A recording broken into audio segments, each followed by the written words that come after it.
पर एक आयाम होता है। हमारे अंदर विकास की प्रक्रिया से जुड़ी यादें होती हैं, जो सोचती हैं कि जैसे ही सर्दी के महीने आते हैं, चाहे मौसम वाकई ठंडा हो या ग्लोबल वार्मिंग की वजह से गर्मी बनी रहे, उससे कोई फर्क नहीं पड़ता। बदलाव तो होते ही हैं। धरती और सूरज के बीच की दूरी और धरती और सूर्य के बीच की स्थिति बदल जाती है। इस वजह से धरती पर जीवन धीमा होता जाता है। अगर आप एक भालू होते तो आप एक लंबी नींद में होते। तो शरीर में लंबी नींद में जाने की एक टेंडेंसी या प्रवृत्ति होती है। अगर आपको यह ना पता हो तो इन दिनों बीज अंकुरित नहीं होते। भारत में इस मौसम से लेकर 14 जनवरी तक कोई किसान बीज नहीं बोता, क्योंकि बीज पूरी तरह से अंकुरित नहीं होगा या उतनी तेजी से अंकुरित नहीं होगा जितना दूसरे मौसमों में होता है। उत्तरी गोलार्ध में हर चीज, पूरा जीवन ही धीमा हो जाता है। क्योंकि जीवन धीमा होने जा रहा है, इसलिए हम अपने आसपास और ज़्यादा ऊर्जावान चीज़ें करने की तैयारी करते हैं, ताकि हम खुद धीमे ना हो जाएं और इसका हिस्सा ना बन जाएं। उत्तरी गोलार्ध में सिर्फ आप ही नहीं, सब कुछ धीमा हो जाता है, क्योंकि सूर्य के साथ हमारा संबंध बदल जाता है, जो कि हमारे जीवन का बेसिक सोर्स है। इस धरती पर ऊर्जा का बेसिक सोर्स सूर्य है। अब क्योंकि उत्तरी गोलार्ध और सूर्य का संबंध बदल गया है, यानी आप सूर्य से दूर हो गए हैं, इसलिए इस महीने से धीमापन आ जाता है। इस चंद्र माह के 13वें दिन से ऐसा होता है, जिसे कार्तिक त्रयोदशी कहते हैं। तो इसकी भरपाई के लिए भारत में तरह तरह के काम किए जाते हैं। इस महीने के बाद से आमतौर पर परंपरा के हिसाब से इस समय पुरुष और महिलाएं अपने काम आपस में बदल लेते हैं। एग्जाम्पल के लिए, ये महिलाओं के लिए रोज़ाना का काम है। अब नहीं रहा, पर भारतीय गांव में अब भी ऐसा होता है कि सुबह सबसे पहले वो अपने घर के बाहर सफाई करती हैं और कुछ ज्योमेट्री वाले आकार बनाती हैं। ये ज्योमेट्री आज महिलाएं सिर्फ एक ही डिज़ाइन जानती हैं। अफसोस है, वो एक ही चीज़ बना देती हैं, या इसे रंगवा देती हैं, या एक खाके से उसे बना देती हैं। नहीं तो उन्हें चावल के आटे से रंगोली बनानी होती है।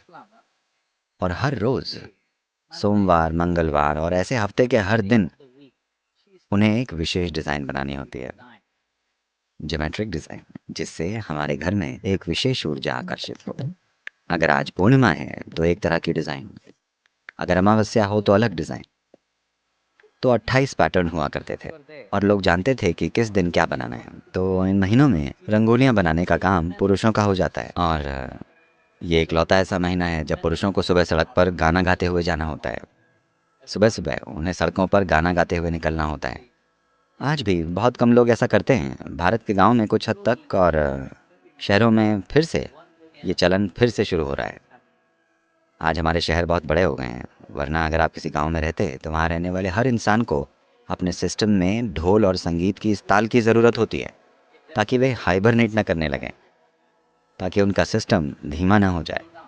तो दीपावली इसीलिए होती है। शायद आप रोशनी ना देख पाएँ, इसलिए पटाखे जलाए जाते हैं ताकि आप जाग जाएं। सुबह 4:30 बजे लोग पूरे कस्बे में पटाखे फोड़ने शुरू कर देते हैं, जिससे लोग जाग जाएं और सभी जीवंत हो जाएं।